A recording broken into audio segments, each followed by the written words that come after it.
Praise the Lord. இயேசுவின் ரத்தம் ஜெயம். தினமும் இயேசு நிகழ்ச்சிக்கு உங்களை கர்த்தராகிய இயேசு கிறிஸ்துவின் நாமத்தில் வரவேற்கிறேன். செய்தியின் தலைப்பு: நல்ல பழக்கங்களை உங்களது வழக்கமாக்கி கொள்ளுங்கள். ஆதார வசனம் தானியேல் 6ஆம் அதிகாரம் 10வது வசனம் 28வது வசனம். தானியேலோ வென்றால் அங்கே தான் முன் செய்து வந்தபடியே தினம் 3 வேளையும் தன் தேவனுக்கு முன்பாக முழங்கார்படியிட்டு ஜெபம் பண்ணி தோத்திரம் செலுத்தினான். 28வது வசனம். தரியுவின் ராஜ்யபார காலத்திலும் பெர்ஷியனாகிய கோரேசுடைய ராஜ்யபார காலத்திலும் தானியேலின் காரியம் ஜெயமாயிருந்தது. விசுவாச மக்கள், பாபிலோன் ராஜாவாகிய நேபுகாத்நேச்சார் அவருடைய காலத்தில் தானியேலை பாபிலோன் மாகாணம் முழுவதற்கும் அதிபதியாக ஏற்படுத்தினார். அவனுக்குள் உன்னதரின் தேவ ஆவி இருந்ததினாலே மறைபொருளை வெளிப்படுத்தும் ஞானத்தை பெற்றிருந்தான். ஒவ்வொரு ராஜாக்கள் காலத்திலும் உயர்வடைந்து கொண்டே வந்தான். தரியு ராஜா காலத்தில் தேசாதிபதிகளை விசாரிக்க 3 பிரதானிகளை ஏற்படுத்தினான் ராஜா. இதில் தானியேலும் ஒருவன். இவன் உண்மையுள்ளவனாக இருந்தான். இவனுக்குள் விசேஷ தாவி இருந்தபடியால் தானியேலை ராஜ்யம் முழுமைக்கும் அதிகாரியாக ஏற்படுத்த ராஜா நினைத்தான். பிரதானிகளும் தேசாதிபதிகளும் தானியேலிடத்தில் குற்றம் கண்டுபிடிக்க முயற்சித்தும் ஒன்றும் அகப்படவில்லை. இவனுடைய தேவனை பற்றிய வேத விஷயத்திலே கண்டுபிடித்தால் ஒழிய வேறு வழியில்லை என்று ராஜாவிடத்தில் வந்து, எவனாவது 30 நாள் வரையில் ராஜாவாகி உம்மை தவிர எந்த தேவனையாகிலும் மனுஷனையாகிலும் நோக்கி யாதொரு காரியத்தை குறித்து விண்ணப்பம் பண்ணினால் அவன் சிங்கங்களின் கெபியிலே போடப்பட ராஜாவின் உத்தரவு பெற்றும் கையெழுத்தும் பெற்றாகிவிட்டது. இதை அறிந்தான் தானியேல். அறிந்தும் தானியேல் தன் வழக்கத்தின்படியே தன் தேவனை ஆராதித்து 3 வேளையும் ஜெபம் பண்ணி ஸ்தோத்திரித்தான். பின் நடந்தது எல்லாம் நீங்கள் அறிவீர்கள். ஒரு ரா முழுவதும் சிங்கங்களின் மத்தியில் தானியேல் இருந்தான். பட்சித்து போடுகிற சிங்கங்கள் அவனை சுற்றி வாய் அடைபட்ட நிலையில் பாதுகாப்பு கொடுத்தது போல நின்றிருந்தன. மறுநாள் வெளியே கொண்டு வரப்பட்டான். எவர்கள் அவனை தூக்கி போட்டார்களோ அவர்களை கெபிக்குள் போய் சேருவதற்கு முன்னமே சிங்கங்கள் அவர்களை பட்சித்தன. இதுதான் நடந்தது. இங்கே ஆவியானவர் இதன் மூலம் ஒரு செய்தியை நமக்கு சொல்கிறார். பல நல்ல பழக்கங்களை நாம் உருவாக்கி கொள்ள வேண்டும். நாம் தான் உருவாக்கி கொள்ள வேண்டும். அதை தேர்ந்தெடுக்க வேண்டும். தீர்மானம் செய்ய வேண்டும். அதை வழக்கமாக்கி கொள்ள வேண்டும்.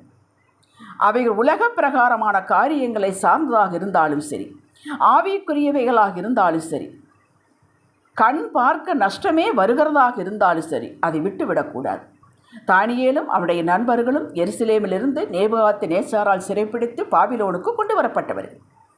இவர்களில் சிலரை தேர்ந்தெடுத்து இவர்களுடைய கல்தேயர் பாஷையில் ட்ரைனிங் கொடுத்து அரசாங்க வேலைக்கு வைத்துக் கொள்ளலாம் என்று செலக்ட் பண்ணினார்கள். அந்த செலக்ட் பண்ணியவர்களில் தானியேலும் நண்பர்களும் அடங்குவர்.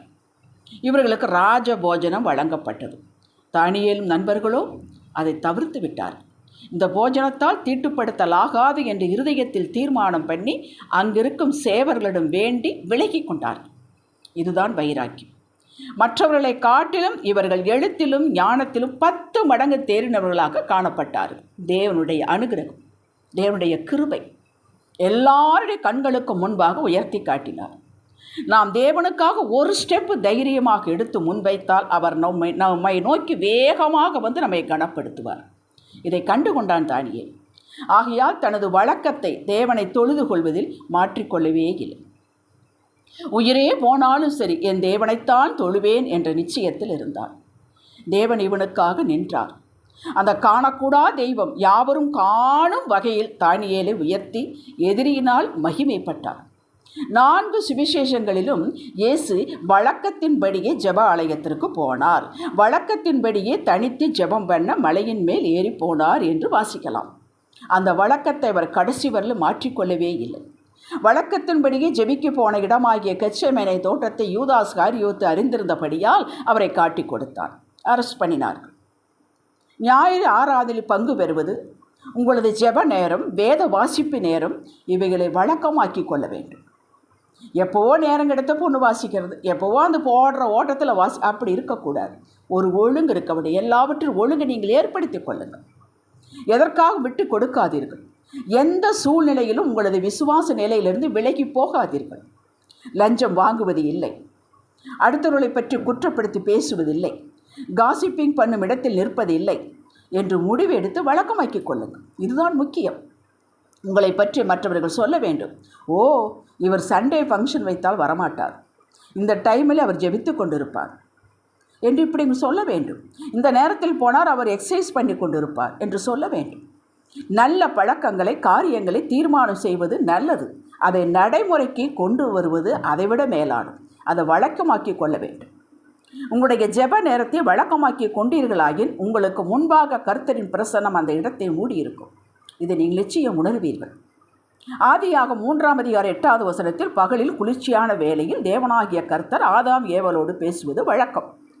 அன்றும் அவருடைய சத்தத்தை கேட்டார்கள், பாவம் செய்தபடியால் ஒளிந்து கொண்டார்கள். ஆவிக்குரிய காரியங்களை உங்களது லைஃப் ஸ்டைலாக வைத்து கொண்டால் உங்களை எதிர்ப்பவன் ஒருவனும் இல்லை. இதுக்கு சிரமம்தான். சிரமப்பட்டு நீங்கள் அது வழக்கமாக்கிக் கொள்ள வேண்டும். சிரமம் இல்லாமல் எதுவும் வராது.